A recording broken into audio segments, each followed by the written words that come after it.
আপনি এতদিন ধরে আমার ছেলেদেরকে পড়ান, বাট আমি আপনাকে কিছুই দিতে পারিনি। এর জন্য এক্সট্রিমলি সরি।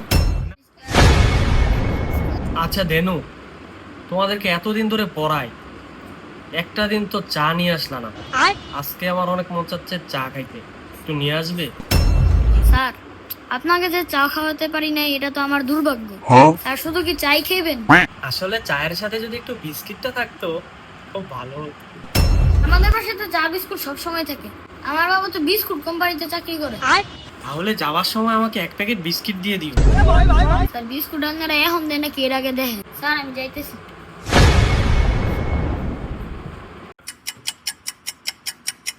মা, স্যার তো চা বিস্কুট চাইতেছে। চা বিস্কুট আছে না?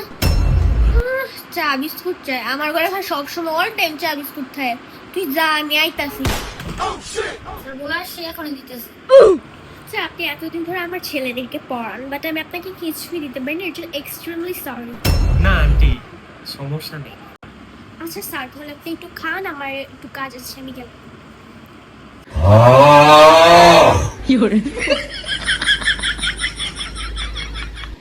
স্যার, বিস্কুটটা কিন্তু পুরোটাই খেতে হবে।